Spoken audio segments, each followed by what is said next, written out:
Hello guys, welcome back to our channel vlogs by Mala. ಎಲ್ಲರೂ ವರಮಹಾಲಕ್ಷ್ಮಿ ಹಬ್ಬನ ಚೆನ್ನಾಗಿ ಆಚರಿಸಿದ್ದೀರಾ ಅಂತ ಅನ್ಕೋತೀನಿ. ಈ ವರ್ಷ ವರಮಹಾಲಕ್ಷ್ಮಿ ಹಬ್ಬ ನಿಮ್ಮೆಲ್ಲರಿಗೂ ಒಳ್ಳೇದು ಮಾಡಲಿ, ಹಾಗೆ ನಿಮ್ಮ ಕಷ್ಟಗಳನ್ನ ದೂರ ಮಾಡಲಿ ಅಂತ ಕೋರ್ಕೊಳ್ತಾ ಇವತ್ತಿನ ವ್ಲಾಗ್ ಸ್ಟಾರ್ಟ್ ಮಾಡ್ತಿದ್ದೀನಿ.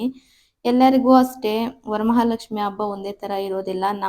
ನಾವು ಕೆಲವರು ತುಂಬ ಸಂತೋಷದಿಂದ ಆಚರಿಸಿದ್ರೆ, ಇನ್ನು ಕೆಲವರು ಪಾಪ ಹಬ್ಬದ ದಿನ ಎಷ್ಟೋ ಕಷ್ಟಗಳನ್ನ ಅನುಭವಿಸ್ತಾ ಇರ್ತಾರೆ. ಅಂಥ ಕಷ್ಟಗಳನ್ನೆಲ್ಲ ದಯವಿಟ್ಟು ಈ ಸರ್ತಿ ವರಮಹಾಲಕ್ಷ್ಮಿಯ ದಯೆಯಿಂದ ಎಲ್ಲರೂ ಕಷ್ಟಗಳಿಂದ ದೂರ ಇದ್ದು ಆದಷ್ಟು ಸಂತೋಷವಾಗಿರ್ಲಿ ಅಂತ ಕೋರ್ಕೊಳ್ತೀನಿ. ಹಾಗೇನೆ ಈ ವಿಡಿಯೋದಲ್ಲಿ ಬರುವ ಆಡಿಯೋಗೂ ವಿಡಿಯೋಗೂ ಯಾವುದೇ ತರ ಸಂಬಂಧ ಇರೋದಿಲ್ಲ. ವಿಡಿಯೋದಲ್ಲಿ ಅಂದ್ರೆ ನಾರ್ಮಲ್ ಆಗಿ ಉಪ್ಮಾ ಹಾಗೆ ಕೊಬ್ಬರಿ ಮಿಠಾಯಿ ಯಾವ ತರ ಮನೇಲಿ ಮಾಡ್ತೀನಿ ಅನ್ನೋದನ್ನ ತೋರಿಸಿದ್ದೀನಿ. ಅದನ್ನ ವಿಡಿಯೋ ಫಾಲೋ ಮಾಡಿದ್ರೆ ನಿಮಗೆ ಗೊತ್ತಾಗುತ್ತೆ, ಯಾಕಂದ್ರೆ ತುಂಬಾ ಸಿಂಪಲ್ ಆಗಿ ತೋರಿಸಿರ್ತೀನಿ. ಹಾಗೆ ನಾನು ಇವತ್ತು ವ್ಲಾಗ್ ನಲ್ಲಿ ಏನ್ ಹೇಳ್ಬೇಕು ಅನ್ಕೊಂಡಿದ್ದೀನೋ ಅದನ್ನ ಆಡಿಯೋ ಮುಖಾಂತರ ಹೇಳ್ತೀನಿ. ಸೊ ನಿಮ್ಗೆ ಏನಾದ್ರೂ ಸಪೋಸ್ ಬೋರ್ ಅನ್ಸಿದ್ರೆ ಸ್ಕಿಪ್ ಮಾಡ್ಬೋದು, ಇಲ್ಲ ಅಂದ್ರೆ ಕೊನೆವರೆಗೂ ನೋಡಿ. ನಿಮ್ಗೂ ಸಹ ಸ್ವಲ್ಪ ಇಂಟ್ರೆಸ್ಟಿಂಗ್ ಥಿಂಗ್ಸ್ ಎಲ್ಲ ನಾನು ಶೇರ್ ಮಾಡ್ಕೊಂಡಿದ್ದೀನಿ, ನಿಮ್ಗೂ ಸ್ವಲ್ಪ ಯೂಸ್ಫುಲ್ ಆಗುತ್ತೆ, ಹಾಗೆ ಇಂಟ್ರೆಸ್ಟಿಂಗ್ ಆಗಿ ಸಹ ಇರುತ್ತೆ.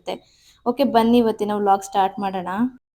ಹಾಗೇನೆ ನಮ್ಮ ಯಜಮಾನ್ರ ಮನೆ ಸೈಡ್ ಯಾವ ತರ ವರಮಹಾಲಕ್ಷ್ಮಿ ಹಬ್ಬ ಮಾಡ್ತಾರೆ ಅಂದ್ರೆ, ವರ್ಷನೂ ವರಮಹಾಲಕ್ಷ್ಮಿ ಹಬ್ಬಕ್ಕೆ ಸೊಸೆ ಅಂದ್ರೆ ಎಷ್ಟು ಜನ ಇದಾರೆ ಅವರಿಗೆ ಮತ್ತೆ ಅವ್ರ ಹೆಣ್ಮಕ್ಳಿಗೆ ಎಲ್ಲರಿಗೂ ಸೇರಿ ಒಂದೇ ತರ ಸೀರೆ ತಗೊಂಡ್ ಬಂದ್ ಕೊಡ್ತಾರೆ. ನಾನಿವಾಗ ಮದ್ವೆ ಆಗಿ 9 ಇಯರ್ಸ್ ಕಂಪ್ಲೀಟ್ 10 ಇಯರ್ಸ್ ಆಯ್ತು. ಈ ವರ್ಷ 10th ಇದು ವರಮಹಾಲಕ್ಷ್ಮಿ ಹಬ್ಬ. ವರ್ಷನೂ ಸಹ ಸೇಮ್ ಸೀರೆ ಎಲ್ಲರಿಗೂ ತಗೊಂಬಂದ್ ಕೊಡ್ತಾರೆ. ಅಂದ್ರೆ ಇದನ್ನ ಅವಾಗ ನಮ್ಮ ಮಾವ ಇರೋರು, ಅವರು ಫಾಲೋ ಮಾಡ್ಕೊಂಡು ಬಂದಿರೋದು. ನಮ್ಮ ಮಾವ ತೀರ್ಕೊಂಡ ನಂತರ ಇವಾಗ ನಮ್ಮ ಭಾವ ಫಾಲೋ ಮಾಡ್ತಿದ್ದಾರೆ. ಆದ್ರೆ ಈ ವರ್ಷ ಪಾಪ ಅವ್ರ ತಮ್ಮ ಈ ತರ ಆದ್ರು ಅನ್ನೋ ಇದ್ರಲ್ಲಿ ಆ ಹಬ್ಬ ಮಾಡ್ಲಿಲ್ಲ. ಪೂಜೆ ಸಹ ನಮ್ಮ ಅಕ್ಕ ಈವ್ನಿಂಗ್ ಮಾಡಿದೆ ಅಂತ ಕಾಲ್ ಮಾಡಿ ಹೇಳಿದ್ರು ಅವತ್ತು. ಅದೊಂಥರ ಚೆನ್ನಾಗಿರುತ್ತೆ. ಮತ್ತೆ ಯಾವುದೇ ಮ್ಯಾರೇಜ್ ಆದ್ರೂ ಸಹ ಹಾಗೇನೆ ಒಂದೇ ತರ ಬಟ್ಟೆಗಳು ತಗೊಳೋದು, ಜೆಂಟ್ಸ್ ಎಲ್ಲ ಒಂದೇ ತರ, ಲೇಡೀಸ್ ಎಲ್ಲ ಒಂದೇ ತರ ಅಂತ. ಜಾಯಿಂಟ್ ಫ್ಯಾಮಿಲಿ ಒಂದ್ಸರ್ತಿ ತುಂಬಾ ಇದೆ ಈ ತರ ವಿಷಯದಲ್ಲಿ ತುಂಬಾ ಸಂತೋಷ ಕೊಡುತ್ತೆ. ಆದ್ರೆ ಒಂದ್ ಸ್ವಲ್ಪ ಕೆಲವು ಚಿಕ್ಕ ವಿಷಯಗಳಲ್ಲಿ ಬೇಸರ ಸಹ ಉಂಟು ಮಾಡುತ್ತೆ. ಆದ್ರೆ ಒಂದು ತಪ್ಪು ಸರಿ ಅನ್ನೋದನ್ನ ಹೇಳ್ಕೊಡ್ಬೇಕು ಅಂದ್ರೆ ಜಾಯಿಂಟ್ ಫ್ಯಾಮಿಲಿ ಬೆಸ್ಟ್ ಅಂತ ನನ್ಗನ್ಸುತ್ತೆ. ಯಾಕಂದ್ರೆ ಚಿಕ್ಕವರಿಂದ ದೊಡ್ಡೋರ್ವರೆಗೂ ಎಲ್ಲರೂ ಇರ್ತಾರೆ. ಎಲ್ಲ ತರ ಯಾವ ತರ ಮಕ್ಳು ಬೆಳಿಬೇಕು ಎಲ್ಲಾರ್ನು ನೋಡಿ ಕಲಿಯೋದ್ರಿಂದ ಅವರಿಗೆ ನೆಕ್ಸ್ಟ್ ಸೊಸೈಟಿಯಲ್ಲಿ ಯಾವ ತರ ಮಾತಾಡ್ಬೇಕು, ಯಾವ ತರ ನಡ್ಕೋಬೇಕು, ಜನರನ್ನ ಯಾವ ತರ ಟ್ರೀಟ್ ಮಾಡ್ಬೇಕು ಅನ್ನೋ ಒಂದು ಐಡಿಯಾ ಚೆನ್ನಾಗಿ ಬರುತ್ತೆ. ಸೊ ಇವಾಗೆಲ್ಲ ಜಾಯಿಂಟ್ ಫ್ಯಾಮಿಲೀಸ್ ಎಲ್ಲ ತುಂಬಾ ರೇರ್ ಬಿಟ್ಬಿಡಿ. ಸಿಂಗಲ್ ಫ್ಯಾಮಿಲೀಸ್ ನಲ್ಲಿ ಅದರಲ್ಲೂ ಹಸ್ಬೆಂಡ್ ಮಾಡಿದ್ರೆ ಅತ್ತೆ ಮಾವನ್ಗೂ ಮಾಡಲ್ಲ ಅಂತ ಕಂಡೀಷನ್ ಹಾಕ್ತಾರೆ. ಅದೆಲ್ಲ ನಮ್ಗೆ ಬೇಕಾಗಿಲ್ಲ. ಸೊ ನಾನು ಹೇಳೋದೇನಂದ್ರೆ ಜಾಯಿಂಟ್ ಫ್ಯಾಮಿಲಿ ಇದ್ರೆ ಬೆಸ್ಟ್. ಸಪೋಸ್ ನೀವೇನಾದ್ರೂ ಅನ್ಯೋನ್ಯವಾಗಿ ಒಬ್ರಿಗೊಬ್ರು ಅರ್ಥ ಮಾಡ್ಕೊಂಡು ಹೋಗೋ ಹಾಗಿದ್ರೆ ಮಾತ್ರ ಜಾಯಿಂಟ್ ಫ್ಯಾಮಿಲಿ ಚೆನ್ನಾಗಿರುತ್ತೆ. ಬಟ್ ಚಿಕ್ಕದಕ್ಕೂ ಏನೋ ಹೇಳ್ತಾರೆ ಅಲ್ವಾ, ಆ ತರ ಮುಖ ಸಿಂಟಿಸ್ಕೊಂಡು ಸಣ್ಣ ವಿಷಯಕ್ಕೆಲ್ಲ ಕೋಪ ಮಾಡ್ಕೊಳೋ ಅಂತವ್ರಿಗಾದ್ರೆ ಬೆಟರ್ ಸಿಂಗಲ್ ಫ್ಯಾಮಿಲಿನೇ ಬೆಸ್ಟ್. ಹಾಗೇನೆ ನಿಮ್ಗೆಲ್ಲರಿಗೂ ಗೊತ್ತಿರೋ ಹಾಗೆ ಈ ವರ್ಷ ನಾವು ಹಬ್ಬ ಮಾಡೋಂಗಿಲ್ಲ. ಅದರಿಂದ ಇಲ್ಲಿ ನಮ್ಮ ಹಸ್ಬೆಂಡ್ ಮನೆ ಸೈಡು ಸಹ ಯಾರು ಮಾಡಲಿಲ್ಲ. ಹೆಣ್ಮಕ್ಳು ಮಾಡಿದ್ರು, ಬಟ್ ನಮ್ಮ ಭಾವ ಅವ್ರು ಯಾರು ಮಾಡಿಲ್ಲ. ಹಾಗೆ ನಮ್ಮ ಅಮ್ಮ ಮನೆಯಲ್ಲೂ ಸಹ ಹಬ್ಬ ಮಾಡಲ್ಲ. ಆದರೂ ಊರಿಗೆ ಬಂದು ತುಂಬ ದಿನ ಆಯಿತು, ರಜೆ ಇದೆಯಲ್ಲ ಬನ್ನಿ ಅಂತ ಹೇಳಿದ್ರಿಂದ ನಾನು ಊರಿಗೆ ಹೋಗಿದ್ದೆ. ಆದರೆ ಅಲ್ಲಿ ಊರಿಗೆ ಹೋದ ನಂತರ ತುಂಬ ಜನ ನನ್ನನ್ನು ಮಾತಾಡ್ಸೋದಕ್ಕೆ ಅಂತ ಮನೆ ಹತ್ರ ಬಂದಿದ್ದರು. ಹಾಗೆ ಈವ್ನಿಂಗ್ ಟೈಮ್ ಅರಿಶಿನ ಕುಂಕುಮ ಇಟ್ಕೊಳೋದಕ್ಕೆಲ್ಲ ಕರೀತಾರಲ್ವ, ಆ ಟೈಮ್ನಲ್ಲೆಲ್ಲ ಬಂದು ತುಂಬ ಜನ ಬಂದು ಸೇಮ್ ನಮ್ಮ ಅಮ್ಮನೂ ಸಹ ಅರಿಶಿನ ಕುಂಕುಮ ಇಟ್ಕೊಳ್ಳೋದಕ್ಕೆ ಬನ್ನಿ ಅಂತ ಕರೆದ್ರು. ಹಾಗೆ ಪಕ್ಕದಲ್ಲಿ ನಾನು ಇದ್ದದನ್ನ ನೋಡಿ ನಾನೇನಾದರೂ ಬೇಸರ ಮಾಡ್ಕೊತೀನಿ ಅನ್ನೋ ಥರ ಸ್ವಲ್ಪ ಜನ ನೀನು ಬಾ ಅಮ್ಮ, ನೀನು ಮನೆಗೆ ಬಾ ಅಂತ ಕರೆದ್ರು. ಕೆಲವರು ಹಾರ್ಟ್ ಎಷ್ಟು ಒಳ್ಳೇದಾಗಿರುತ್ತೆ ಅಂದರೆ ಅವ್ರ ಮನೇಲಿ ಹೆಣ್ಮಕ್ಳು ಯಾವ ಥರ ಇರ್ತಾರೋ ಅದೇ ಥರನೇ ಬೇರೆಯವ್ರ ಹೆಣ್ಮಕ್ಳನ್ನೂ ಟ್ರೀಟ್ ಮಾಡ್ತಾರೆ. ಬಟ್ ಕೆಲವ್ರಂತೂ ಇನ್ನೂ ಈ ಕಾಲದಲ್ಲೂ ತುಂಬ ಸೂಪರ್ಸ್ಟಿಷಿಯಸ್ ಥಿಂಗ್ಸ್ನೆಲ್ಲ ತಲೆಯಲ್ಲಿ ಇಟ್ಕೊಂಡು ಬೇರೆಯವ್ರ ಮನಸ್ಸಿಗೆ ಅದು ನೋವಾಗುತ್ತೆ ಅನ್ನೋದನ್ನೇ ಮರ್ತು ಬಿಟ್ಟಿರ್ತಾರೆ. ಅವ್ರು ಏನು ಅನ್ಕೊಂಡ್ರೆ ಏನು, ನಮ್ಗೆ ಒಳ್ಳೇದಾದ್ರೆ ಸಾಕು, ನಮ್ಗೇನು ಕೆಟ್ಟದ್ದಾಗಬಾರ್ದು ಅನ್ನೋ ಥರನೇ ಇಂಟೆನ್ಷನಲ್ಗಿ ಮಾತಾಡ್ಬಿಡ್ತಾರೆ. ಆ್ಯಕ್ಚುಲಿ ಈ ವರ್ಷ ನಮಗೆ ಫ್ರೈಡೇಯಿಂದನೇ ರಜೆ ಕೊಟ್ಟಿರೋದು. ವರ್ಷ ವರಮಹಾಲಕ್ಷ್ಮಿ ಹಬ್ಬಕ್ಕೆ ರಜೆ ಕೊಡ್ತಿದ್ದಿಲ್ಲ, ಸ್ಕೂಲ್ ಇರ್ತಿತ್ತು. ಬಟ್ ಈ ಸರ್ತಿ ಏನಂತ ಗೊತ್ತಿಲ್ಲ, ರಜೆ ಕೊಟ್ಟಿದ್ರು. ಅದರಿಂದ ನಾವು ಫ್ರೈಡೇ ಮಾರ್ನಿಂಗ್ ಊರಿಗೆ ಹೋಗೋಣ ಅಂದ್ಕೊಂಡಿದ್ವಿ. ಬಟ್ ನನ್ನ ತಮ್ಮ ಬಂದು ಥರ್ಸ್ಡೇ ಈವ್ನಿಂಗ್ ನೀವು ರೆಡಿ ಆಗಿರಿ, ನಾನು ಬಂದುಬಿಡ್ತೀನಿ ಅಂತ ಹೇಳಿದ್ರು. ಅದರಿಂದ ನಾನು ಮನೇಲಿ ಪೂಜೆ ಏನು ಮಾಡಲಿಲ್ಲ. ನಮ್ಮ ಯಜಮಾನ್ರ ಫೋಟೋಗೆ ಮಾತ್ರ ಪೂಜೆ ಮಾಡಿ ಮನೆಯೆಲ್ಲ ಕ್ಲೀನ್ ಮಾಡಿ, ಬಟ್ಟೆ ಎಲ್ಲ ಕ್ಲೀನ್ ಮಾಡಿ, ಎಲ್ಲ ಮನೇಲಿರೋ ಕೆಲಸ ಎಲ್ಲ ಕ್ಲೀನಾಗಿ ಮಾಡಿಟ್ಬಿಟ್ರೆ ನೆಕ್ಸ್ಟ್ ನಾವು ಮನೆಗೆ ಬಂದಾಗ ಫ್ರೀ ಆಗಿರುತ್ತೆ. ಇಲ್ಲ ಅಂದರೆ ಮನೆಗೆ ಬಂದಿದ್ದ ತಕ್ಷಣ ಆ ಕೆಲಸ ನೋಡು ಈ ಕೆಲಸ ನೋಡು ಅಂತ ತುಂಬ ಸ್ಟ್ರೆಸ್ ಆಗಿಬಿಡ್ತೀವಿ ಅಂಥೇಳಿ ಇರೋ ಕೆಲಸ ಎಲ್ಲ ಫಸ್ಟ್ ಮುಗಿಸ್ಬಿಡೋಣ, ಆಮೇಲೆ ರೆಡಿ ಆಗೋಣ ಅಂಥೇಳಿ ಎಲ್ಲ ಫಸ್ಟ್ ಮನೇಲಿರೋ ಕೆಲಸ ಎಲ್ಲ ಮುಗಿಸಿ ಆಮೇಲೆ ಕಾಲ್ ಮಾಡಿದೆ ಅವನಿಗೆಲ್ಲ, ಆಯಿತು ರೆಡಿ ಆಗಿದ್ದೀವಿ ಬನ್ನಿ ಅಂತ. ಆಮೇಲೆ ಬಂದು ನನ್ನ ತಮ್ಮ ಕರ್ಕೊಂಡೋದ. ಅವತ್ತು ಹೋಗೋ ಅಷ್ಟರಲ್ಲಿ ನೈಟ್ ಆಗಿಬಿಟ್ಟಿತ್ತು. 7:30, 8 ಆಗಿತ್ತು. ನಾವು ಹೋಗೋ ಅಷ್ಟೊತ್ತಿಗೆ ನಮ್ಮಮ್ಮ ಚಿತ್ರಾನ್ನ ಮಾಡಿಟ್ಟಿದ್ರು. ಸರಿ ತಿಂದ್ಬಿಟ್ಟು ಹಾಗೆ ತುಂಬ ನಿದ್ದೆ ಬರೋ ಹಾಗಿತ್ತು ಟ್ರಾವೆಲ್ ಮಾಡಿದ್ದಕ್ಕೆ. ಅದರಿಂದ ಮಲ್ಕೊಬಿಟ್ವಿ. ಮತ್ತೆ ಬೆಳಗ್ಗೆ ಎದ್ದು ನೋಡೋಷ್ಟರಲ್ಲಿ ನಮ್ಮಮ್ಮ ಬಾಕ್ಲೆಲ್ಲ ತೊಳೆದು ರಂಗೋಲಿ ಎಲ್ಲ ಹಾಕಿ ಅವ್ರ ಕೆಲಸ ಅವ್ರು ಮಾಡ್ತಿದ್ರು.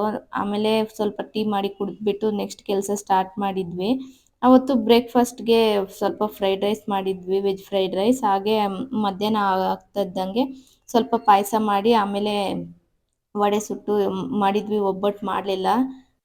ಆಮೇಲೆ ಒಂದು 5:30 ಆಗ್ತಿದ್ದಂಗೆ ಅರಿಶಿನ ಕುಂಕುಮ ಇಟ್ಕೊಳ್ಳೋದು ಕರೆಯೋದಕ್ಕೆಲ್ಲ ಮನೆ ಹತ್ರ ಬರ್ತಿದ್ರು. ತುಂಬ ಜನ ಬಂದು ಪಾಪ ನೀನು ಹೇಗಿದ್ದೀಯಾ? ಚೆನ್ನಾಗಿದ್ದೀಯಾ? ಅಂತ ಎಲ್ಲ ಮಾತಾಡಿಸ್ಕೊಂಡು ಮನೆಗೆ ಬಾ ಅಂತ ಕರೆದ್ರು. ಆದರೆ ಅದರಲ್ಲಿ ಒಂದು ಇಬ್ಬರು ಮಾತ್ರ ನಮ್ಮಮ್ಮ ಇದ್ರು ಹೊರಗಡೆ. ನಮ್ಮಮ್ಮ ಹೊರಗಡೆ ಇದ್ದಿದ್ದು ನೋಡ್ಬಿಟ್ಟು ಅವ್ರನ್ನ ಮಾತ್ರ ಕರೆದ್ಬಿಟ್ಟು ಹೋಗ್ತಿದ್ರು. ಬಟ್ ನನಗೇನು ಬೇಸರ ಏನಿಲ್ಲ. ಅವ್ರಿಗೆ ಅವ್ರ ಮನಸ್ಸಲ್ಲಿರೋದಷ್ಟೇ, ಅವ್ರ ಬುದ್ಧಿ ಅಷ್ಟೇ ಅಂತ ತಿಳ್ಕೊಂಡೆ ಅಷ್ಟೇ. ಆದ್ರೆ ಏನು ಗೊತ್ತಾ? ಜನ ಸ್ವಲ್ಪ ಸಹ ಅವ್ರ ಮನ್ಸಿಗೆ ಏನ್ ಅನ್ಸುತ್ತೆ ಅನ್ನೋದನ್ನ ಸ್ವಲ್ಪ ಸಹ ಥಿಂಕ್ ಮಾಡಲ್ಲ. ಇವಾಗ ನಾನು ಅಲ್ಲೇ ಪಕ್ಕದಲ್ಲಿದ್ದೀನಿ. ನಾನು ಕರ್ದಿಲ್ಲ ಅಂತ ನಾನು ಹೇಳ್ತಿಲ್ಲ. ಕರ್ದೇ ಇದ್ರು ಪರವಾಗಿಲ್ಲ. ಬಟ್ ಆ ಟೈಮ್‌ನಲ್ಲಿ ಪಾಪ ನಮ್ಮಮ್ಮ ಎಷ್ಟು ಮನ್ಸಿಗೆ ಬೇಜಾರು ಮಾಡ್ಕೊಂಡಿರ್ತಾರೆ. ನನ್ಗೆ ಆ ಟೈಮ್‌ನಲ್ಲಿ ಏನ್ ಅನ್ಸುತ್ತೆ ಅಂದ್ರೆ ಮೋಸ್ಟ್‌ಲಿ ಹಬ್ಬದ ಆದ್ಮೇಲೆ ಊರಿಗೆ ಹೋಗಿದ್ರೆ ಚೆನ್ನಾಗಿರ್ತಿತ್ತೇನೋ, ನಾನು ಹೋಗಿ ಅವ್ರ ಮನ್ಸಿಗೆ ತುಂಬಾ ಬೇಸರ ಮಾಡ್ಬಿಟ್ನೇನೋ ಅನ್ಸ್ಬಿಡ್ತು. ನಮ್ಮಮ್ಮನಾದ್ರೂ ಪರವಾಗಿಲ್ಲ. ನಮ್ಮಪ್ಪ ತುಂಬಾ ಎಮೋಷನಲ್, ತುಂಬಾ ಸೆಂಟಿಮೆಂಟ್ ಜಾಸ್ತಿ. ಅವರಂತೂ ಹಾಗೆ ಒಳಗಡೆನೆ ನೋವು ತಿನ್ನೋದು.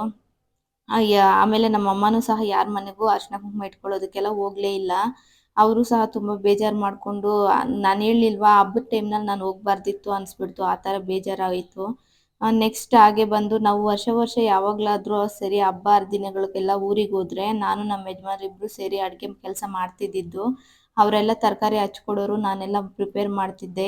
ಆದರೆ ಈ ಸರ್ತಿ ನಾನು ಅಡುಗೆ ಮಾಡೋ ಇಂಟ್ರೆಸ್ಟೇ ಹೋಗ್ಬಿಡ್ತು ನನಗೆ. ಎಲ್ಲಿಗೋದ್ರೂ ಸಹ ಎಲ್ಲಿ ಕೂತ್ಕೊಂಡ್ರು ಅವರು ಮಾತಾಡ್ತಿದ್ದಿದ್ದು ನೆನಪುಗಳೇ. ಏನು ಮಾಡೋದು, ಮರಿಬೇಕಂತ ಎಷ್ಟು ಟ್ರೈ ಮಾಡಿದ್ರು ನಾನು ಒಬ್ಬಳೇ ಇದ್ದಾಗ ನೆನೆಸ್ಕೊಳ್ತಾ ಅಳೋದೇ ಒಂದು ಕೆಲಸ ಆಗ್ಬಿಟ್ಟಿದೆ ಇತ್ತೀಚೆಗೆ. ಮತ್ತೆ ಏನು ಮಾಡೋದು, ಮಕ್ಕಳಿಗೋಸ್ಕರ ಅಂತ ಸ್ವಲ್ಪ ಮೂವ್ ಆನ್ ಆಗೋದಕ್ಕೆ ಟ್ರೈ ಮಾಡ್ತಿದ್ದೀನಿ.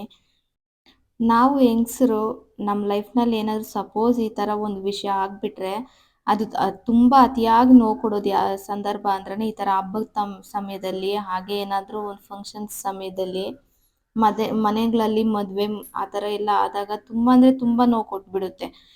ಆ ಟೈಮ್‌ನಲ್ಲೇ ಜನ ಅವ್ರ ಮುಖವಾಡ ಏನು ಅನ್ನೋದನ್ನ ತೋರಿಸ್ಬಿಡ್ತಾರೆ. ಏನಾದರೂ ಒಂಥರ ಮಾತು ಬಂದೇ ಬರುತ್ತೆ, ನಮ್ಮ ಮನ್ಸಿಗೆ ನೋವು ಆಗೇ ಆಗುತ್ತೆ. ಅದರಿಂದಾನೇ ಆದರೆ ಗಂಡಸ್ರಿಗೆ ನೋಡಿ ಯಾವುದೇ ತರಹದ ರೂಲ್ಸು ಇಲ್ಲ, ಏನೂ ಇಲ್ಲ. ಅವ್ರೇನು ಮಾಡಿದ್ರು ಸಹ ಏನೂ ಅಪಚಾರ ಆಗೋದಿಲ್ಲ. ಅದೇ ಹೆಂಗಸ್ರಾದ್ರೆ ಅದು ಯಾಕೆ ಈ ಥರ ರೂಲ್ಸ್ ಎಲ್ಲ ಇಟ್ಬಿಟ್ರು. ನಾನು ರೀಸೆಂಟ್ ಟೈಮ್ಸ್‌ನಲ್ಲಿ ಇನ್‌ಸ್ಟಾಗ್ರಾಮ್‌ನಲ್ಲಿ ಒಂದು ರೀಲ್ ನೋಡಿದೆ. ಆ ರೀಲ್‌ನಲ್ಲಿ ಏನು ಹೇಳಿದ್ದಾರೆ ಅಂದರೆ, ಈ ಹೆಣ್ಮಕ್ಳು ಮದುವೆ ಆದ್ಮೇಲೆ ಈ ಥರ ಇರಬೇಕು, ಹಾಗೆ ಗಂಡನ ಮನೆಗೆ ಹೋಗಿ ಇರಬೇಕು, ಆ ಅಮ್ಮನ ಮನೆಗೆ ಬರ್ಬೇಕಂದ್ರೆ ಈ ಥರ ರೂಲ್ಸ್ ಅಂತೆಲ್ಲ ರೂಲ್ಸ್ ಇಟ್ಟಿರೋನ್ಗೆ ಪಕ್ಕಾ ಹೆಣ್ಮಕ್ಳಂತೂ ಇರಲ್ಲ. ಗಂಡು ಮಕ್ಳು ಇರೋರೇ ಈ ಥರ ರೂಲ್ಸ್ ಇಟ್ಟಿರೋದು ಅಂತ ಒಂದು ಇನ್‌ಸ್ಟಾಗ್ರಾಮ್ ರೀಲ್ ನೋಡಿದೆ. ಅದನ್ನ ನೋಡಿದಾಗ ಒಂದು ಸರ್ತಿ ನಗು ಬಂತು. ಅವ್ರು ಇನ್ನೆಷ್ಟು ಫ್ರಸ್ಟ್ರೇಷನ್ನಲ್ಲಿ ಆ ಥರ ರೀಲ್‌ನ ಕ್ರಿಯೇಟ್ ಮಾಡಿದ್ದಾರೋ ಏನೋ ಅಂತ. ಒಂದು ಸರ್ತಿ ನಗು ಬಂದರೂ ಸಹ ಅದು ರಿಯಾಲಿಟಿ ಅದೇ ಅಲ್ವಾ? ಅವ್ರಿಗೆ ನಿಜವಾಗ್ಲೂ ಸಪೋಸ್ ಏನಾದರೂ ಹೆಣ್ಮಕ್ಳು ಇದ್ದಿದ್ರೆ ಆ ಥರ ರೂಲ್ಸ್ ಎಲ್ಲ ಕ್ರಿಯೇಟ್ ಮಾಡ್ತಿದ್ದಿಲ್ವೇನೋ ಅಂತ ಅನ್ಸುತ್ತೆ. ಹಾಗೇನೇ ಇದರಲ್ಲಿ ಫಸ್ಟ್ ನೋಡ್ಸಿದೆ ಅಲ್ವಾ ಉಪ್ಮಾ ಮಾಡಿರೋ ವಿಡಿಯೋ, ಅದು ಇವತ್ತು ಮಾಡಿರೋದು. ಬಟ್ ಈ ಕೊಬ್ಬರಿ ಮಿಠಾಯಿ ರೆಸಿಪಿ ಮಾಡಿರೋದು ಆಲ್ಮೋಸ್ಟ್ ಒಂದು 4 ಮಂತ್ಸ್ ಬ್ಯಾಕ್ ಮಾಡಿದ್ದು. ಬಟ್ ವಿಡಿಯೋ ಕ್ಲಿಪ್ಸ್ ಮಾತ್ರ ಎತ್ತಿಟ್ಟಿದ್ದೆ. ಎಡಿಟ್ ಮಾಡಿ ಅಪ್ಲೋಡ್ ಮಾಡಿರಲಿಲ್ಲ. ಅಷ್ಟರಲ್ಲಿ ಹಾಸ್ಪಿಟಲ್ ಹಾಗೆ ಹೀಗೆ ಅಂತ ಅದರಲ್ಲೇ ಹೋಯಿತು. ಅದರಿಂದ ಯಾವುದೇ ವಿಡಿಯೋ ಎಡಿಟ್ ಮಾಡಿ ಮಾಡೋಷ್ಟು ಪೇಷನ್ಸ್ ಇದ್ದಿಲ್ಲ. ಈ ಕ್ಲಿಪ್ಸ್ ಎಲ್ಲ ಹಾಗೆ ಇತ್ತು, ವೇಸ್ಟ್ ಆಗುತ್ತೆ ಅಂತ ಹೇಳಿ ಈ ವಿಡಿಯೋದಲ್ಲಿ ಅಟ್ಯಾಚ್ ಮಾಡಿದೆ. ಮನೆಯಲ್ಲಿ ತುಂಬ ಈಸಿಯಾಗಿ ತೆಂಗಿನಕಾಯಿ ಬರ್ಫಿ ಮಾಡ್ಕೋಬೋದು. ತುಂಬ ಜನಕ್ಕೆ ಇದನ್ನ ಮಾಡೋದಕ್ಕೆ ಬರೋದಿಲ್ಲ. ಇನ್ನು ಕೆಲವರು ತುಂಬ ಈಸಿಯಾಗಿ ಮಾಡ್ಬಿಡ್ತಾರೆ. ಆ ಈಸಿಯಾಗಿ ಮಾಡೋ ಮೆಥಡೇ ನಾನು ಈ ವಿಡಿಯೋದಲ್ಲಿ ತೋರಿಸಿರೋದು. ಸಪೋಸ್ ಏನಾದರೂ ರೆಸಿಪಿ ಬೇಕಂದರೆ ಕಮೆಂಟ್ಸ್ ಮಾಡಿ, ನಾನು ನಿಮಗೆ ಡಿಸ್ಕ್ರಿಪ್ಷನಲ್ಲಿ ಕೊಡ್ತೀನಿ. ಹಾಗೇನೇ ಮುಂಚೆ ಎಲ್ಲ ಈ ವರಮಹಾಲಕ್ಷ್ಮಿ ಹಬ್ಬ ತುಂಬ ಚೆನ್ನಾಗಿ ಯಾರು ಸ್ವಲ್ಪ ಶ್ರೀಮಂತರಾಗಿರ್ತಾರೋ, ಮನೆ ಕಡೆ ಎಲ್ಲ ಸೌಲಭ್ಯ ಚೆನ್ನಾಗಿದೆಯೋ ಅಂಥವ್ರು ಮಾತ್ರ ಮಾಡ್ತಿದ್ರು. ಬಟ್ ಇತ್ತೀಚೆಗೆ ಒಂದು 10 ವರ್ಷದ ಈ ಕಡೆ ಎಲ್ಲರೂ ಅವ್ರ ಮನೇಲಿ ಯಾವ ಥರ ಸೌಲಭ್ಯ ಅವ್ರಿಗಿದೆಯೋ ಅದರಲ್ಲೇ ಮಾಡಿ ತುಂಬ ಚೆನ್ನಾಗಿ ಹಬ್ಬನ ಸಂಭ್ರಮಿಸ್ತಾರೆ. ಆ ಥರದ್ರಲ್ಲಿ ನಾವು ಸಹ ಅಷ್ಟೇ. ನಮ್ಮಮ್ಮ ನಾವು ಚಿಕ್ಕವರಿದ್ದಾಗ ಮಾಡ್ತಿದ್ದಿಲ್ಲ. ಒಂದು ಸ್ವಲ್ಪ ಒಂದು 7th, 8th ಬರೋ ಅಷ್ಟರಲ್ಲಿ ಅವರು ಸಹ ಸ್ವಲ್ಪ ಸ್ವಲ್ಪನೇ ಕೂಡಾಕ್ಕೊಂಡು ವರಮಹಾಲಕ್ಷ್ಮಿ ಹಬ್ಬ ಮಾಡೋದಕ್ಕೆ ಸ್ಟಾರ್ಟ್ ಮಾಡಿದ್ರು. ಇವಾಗ ಒಂದು ಮಟ್ಟಕ್ಕೆ ಸ್ವಲ್ಪ ಚೆನ್ನಾಗೇ ಮಾಡ್ತಾರೆ. ನಮ್ಮಮ್ಮಗೆ ವರಮಹಾಲಕ್ಷ್ಮಿಗೆ ಸೀರೆ ಎಲ್ಲ ಉಡ್ಸೋದಕ್ಕೆ ಬರೋದಿಲ್ಲ. ಆದ್ರಿಂದ ಅವರು ರೆಡಿಮೇಡ್ ಲಂಗ ದಾವಣಿ ತರ ಬರುತ್ತೆ, ಲೆಹಂಗಾ ಟೈಪ್ ಅದು ರೆಡಿಮೇಡ್ ಸಿಗುತ್ತೆ ಆ ಶಾಪ್ಸ್ ಅಲ್ಲಿ. ಅದನ್ನ ತಂದು ಉಡ್ಸಿ ಮಾಡ್ತಿದ್ರು. ತುಂಬಾ ಚಿಕ್ಕದಾಗಿಟ್ರು ಸಹ ತುಂಬಾ ಅಲಂಕಾರ ಮಾಡಿ ಚೆನ್ನಾಗಿ ಮಾಡ್ತಿದ್ರು. ಅಡ್ಗೆಗಳು ಸಹ ನಮ್ಮಮ್ಮಗ ಅಷ್ಟೊಂದೆಲ್ಲ ಡಿಫ್ರೆಂಟ್ ಆಗಿ ಅಡ್ಗೆಗಳೆಲ್ಲ ಮಾಡೋದಕ್ಕೆ ಬರೋದಿಲ್ಲ. ನಮ್ಮಮ್ಮ ಕಂಪೇರ್ ಮಾಡಿದ್ರೆ ನಾನೇ ಪರವಾಗಿಲ್ಲ, ಅಡ್ಗೆಗಳೆಲ್ಲ ಚೆನ್ನಾಗಿ ಮಾಡ್ತೀನಿ. ಅವ್ರೇನಿದ್ರು ಅನ್ನ ಸಾರು ಮುದ್ದೆ ಮಾಮೂಲಿಯಾಗಿ ಮನೇಲಿ ಮಾಡೋ ಅಡ್ಗೆಗಳಾದ್ರೆ ಮಾಡ್ತಾರೆ. ಈ ತರ ಸ್ವಲ್ಪ ವೆರೈಟಿ ಆಗಿ ಮಾಡ್ಬೇಕಾದ್ರೆ ಅವ್ರಿಗೆಲ್ಲ ಬರೋದಿಲ್ಲ. ಆ ಅದರಿಂದ ನಾನು ಇವೆಲ್ಲ ಮಾಡ್ಬೇಕಂದ್ರೆ ಒಂದಿನ ನಾನು ಹೋದಾಗ ಮನೇಲಿ ಇಬ್ರು ಸೇರಿ ಮಾಡ್ಕೋತೀವಿ. ನಿಮ್ಮ ಮನೇಲಿ ಯಾವ ತರ ಅಡ್ಗೆ ಮಾಡೋದ್ರಲ್ಲಿ ನೀವು ಬೆಸ್ಟೇ ಇಲ್ಲ ನಿಮ್ಮ ಅಮ್ಮ ಬೆಸ್ಟ್ ಅಂತ ಕಾಮೆಂಟ್ಸ್ ಅಲ್ಲಿ ತಿಳಿಸಿ. ನನಗೆ ತಿಳಿದಿರೋ ಹಾಗೆ ನೀವೆಲ್ಲ ನಮ್ಮ ಅಮ್ಮನೇ ಬೆಸ್ಟ್ ಚೆನ್ನಾಗಿ ಮಾಡ್ತಾರೆ ಅಂತ ಹೇಳಿರ್ತೀರಾ ಅಂತ ನನ್ಗೆ ಗೊತ್ತು.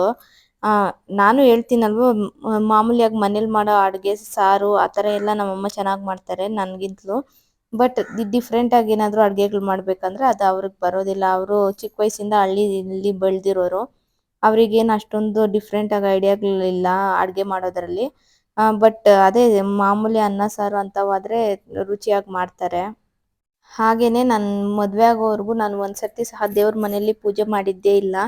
ಕಲಶ ಸಹ ಯಾವ ಥರ ಡೆಕೋರೇಟ್ ಮಾಡ್ಬೇಕನ್ನೋದು ಸಹ ನನಗೆ ಗೊತ್ತಿಲ್ಲ. ಮದುವೆ ಆದಮೇಲೆ ಒಂದ್ಸರ್ತಿ ದೇವ್ರ ಪಾತ್ರೆ ಎಲ್ಲ ಬೆಳಗಿ ದೇವ್ರ ಮನೇಲಿ ಪೂಜೆ ಮಾಡಿದ್ದೆ. ಆಮೇಲೆ ನಾವು ಭಾವ ಬಂದು ನಮ್ಮ ಅಕ್ಕನ ಕೇಳಿದ್ರಂತೆ, ಯಾರು ಕಲಶಕ್ಕೆ ಎಲೆ ಇಟ್ಟಿದ್ದು, ಕಲಶ ಯಾರು ಇಟ್ಟು ಮಾಡಿರೋದು ಅಂತ. ಅದಕ್ಕೆ ನಮ್ಮ ಅಕ್ಕ ಹೇಳಿದ್ರಂತೆ, ನೋಡಿ ಈ ಥರ ಅಂತ. ಅದಕ್ಕೆ ಅವರೆಲ್ಲ ನಗಾಡಿದ್ರಂತೆ, ನೋಡಿ ಯಾವ ಥರ ಇಟ್ಟು ಮಾಡಿದ್ದಾರೆ ಅಂತ. ಅಷ್ಟೊಂದು ಗೊತ್ತಿಲ್ಲ, ಬಟ್ ಇವಾಗೆಲ್ಲ ಪರವಾಗಿಲ್ಲ, ಒಂದು ಅಂದಾಜಿಗೆ ಯಾವುದೋ ಸ್ವಲ್ಪ ಕಲ್ತ್ಕೊಂಡಿದ್ದೀನಿ. ಒಂದೊಂದು ಸರ್ತಿ ಅನ್ಸುತ್ತೆ ನಮಗೆ ಏನು ಬರೋದಿಲ್ಲ, ನಮ್ಮ ಮಕ್ಳಿಗೆಲ್ಲ ನಾವು ಏನೇನು ಕಲಿಸ್ತೀವೋ ಅಂತ. ಬಟ್ ಇವಾಗ ಏನಂದ್ರೆ ಪೂಜೆಯಿಂದ ಹಿಡಿದು ಇವಾಗ ವರಮಹಾಲಕ್ಷ್ಮಿ ಹಬ್ಬಕ್ಕೂ ಸಹ ತುಂಬಾ ಜನ ಪುರೋಹಿತರನ್ನ ಕರೆಸಿ ಪೂಜೆ ಮಾಡೋದಕ್ಕೆ ಸ್ಟಾರ್ಟ್ ಆಗ್ಬಿಟ್ಟಿದ್ದಾರೆ. ನಾವೆಲ್ಲ ನೋಡ್ಬೋದು ವಿಡಿಯೋಸ್ ಅಲ್ಲಿ. ಈ ಸೆಲೆಬ್ರಿಟೀಸ್ ಎಲ್ಲ ಆಲ್ಮೋಸ್ಟ್ ಅವ್ರ ಮನೆಯಲ್ಲೆಲ್ಲ ಪೂಜೆ ಮಾಡ್ಬೇಕಂದ್ರೆ ಪುರೋಹಿತರನ್ನ ಕರೆಸಿ ಅವ್ರ ಪಾಡಿಗೆ ಅವ್ರು ಮಾಡ್ತಾರೆ. ಅವ್ರ ಅಲಂಕಾರ ಮಾಡ್ಕೊಂಡಿರೋದ್ರಲ್ಲಿ ಅವ್ರು ಬ್ಯುಸಿ ಆಗ್ಬಿಟ್ಟಿರ್ತಾರೆ. ಆ ದೇವ್ರ ಪೂಜೆ ಎಲ್ಲ ಅವ್ರು ಮಾಡ್ಕೊಡ್ತಾರೆ. ಆ ತರ ಇದ್ರೆ ಏನು ಪ್ರಾಬ್ಲಮ್ ಇಲ್ಲ. ನೆಕ್ಸ್ಟ್ ನಮ್ಮ ಮಕ್ಳೆಲ್ಲ ಅವ್ರು ಬಾಳಿ ಬದುಕೋ ಕಾಲಕ್ಕೆಲ್ಲ ಅದೇ ತರ ಮಾಡ್ಕೋತಾರೇನೋ ಗೊತ್ತಿಲ್ಲ. ಬಟ್ ಈಗ ಸದ್ಯಕ್ಕೆ ಮಾಡೋದಕ್ಕೆ ನಮ್ಗೆ ಬಂದಂಗೋ ಬರ್ದೇ ಇರೋ ಹಾಗೋ ನಾವೇ ಮಾಡ್ಕೊಳ್ಳೋಣ ಅಂತ. ಹಾಗೇನೆ ನಾನು ಇವತ್ತು ನಿಮ್ಗೊಂದು 10 ನಿಮಿಷದಲ್ಲಿ ಮಾಡುವಂತ ಸಾರೊಂದು ರೆಸಿಪಿ ಹೇಳ್ಕೊಡ್ತೀನಿ. ಇಲ್ಲಿ ಸಪೋಸ್ ನಿಮ್ಗೆ ಹತ್ರ ಅವರೆಕಾಯಿ ಇದ್ರೆ ಅವರೆಕಾಯಿ ಆದ್ರೂ ಸರಿ, ಇಲ್ಲಾಂದ್ರೆ ಈ ಅಲಸಂದೆ ಕಾಳು ಇರುತ್ತಲ್ವಾ ಅದಾದ್ರೂ ಸಹಿ ಬೇಯಿಸಿ ಪಕ್ಕಕ್ಕೆ ಎತ್ತಿಟ್ಕೊಂಡ್ಬಿಡೋಣ. ಈಗ ಕಾಳು ಬೇಯಿಸಿ ಪಕ್ಕಕ್ಕೆ ಎತ್ತಿಟ್ಟ ನಂತರ ಬೆಳ್ಳುಳ್ಳಿ ಬಿಡಿಸಿ ಒಂದು ಮಿಕ್ಸರ್ ಜಾರ್ಗೆ ಸೇರಿಸ್ಕೊಳ್ಳೋಣ. ಇಲ್ಲಿ ಖಾರಕ್ಕೋಸ್ಕರ ಬೆಳ್ಳುಳ್ಳಿ, ಕಾಳು ಮೆಣಸು ಹಾಗೆ ಒಣಮೆಣಸಿನ್ಕಾಯಿ ತಗೋಬೇಕು. ನೋಡಿ ಬೆಳ್ಳುಳ್ಳಿ ಇಷ್ಟು ತಗೋಬೇಕು. ಸ್ವಲ್ಪ ಬೆಳ್ಳುಳ್ಳಿ ಜಾಸ್ತಿ ಇದ್ರೆ ಘಮವಾಗಿ ಚೆನ್ನಾಗಿರುತ್ತೆ. ಆಮೇಲೆ ಖಾರಕ್ಕೆ 3ರಿಂದ 4 ಒಣಗಿದ ಮೆಣಸಿನ್ಕಾಯಿ, ಹಾಗೆ ಒಂದು ಅರ್ಧ ಟೀ ಸ್ಪೂನ್ ಅಷ್ಟು ಕಾಳು ಮೆಣಸು ತಗೊಂಡಿದ್ದೀನಿ. ಇದೆಲ್ಲಾನು ಸೇರಿಸಿ ಇದ್ರ ಜೊತೆಗೆ ಸ್ವಲ್ಪ ಬೇಯಿಸೆತ್ತಿಟ್ಟಿರೋ ಕಾಳು ಸಹ ಸೇರಿಸ್ಕೋಬೇಕು.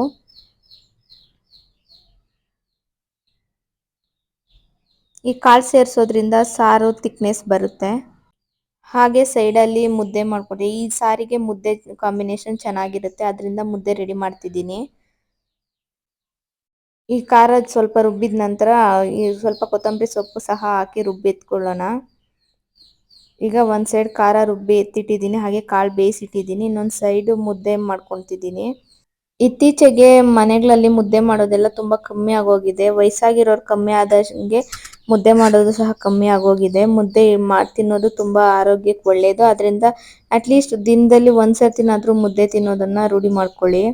ನೆಕ್ಸ್ಟ್ ಸಾರು ಒಗ್ಗರಣೆ ಮಾಡ್ಕೊಳ್ಳೋದಕ್ಕೆ ಸ್ವಲ್ಪ ಎಣ್ಣೆ ಬಿಸಿ ಆದ ನಂತರ ಸ್ವಲ್ಪ ಸಾಸಿವೆ ಮತ್ತು ಜೀರಿಗೆ ತಗೊಂಡಿದ್ದೀನಿ.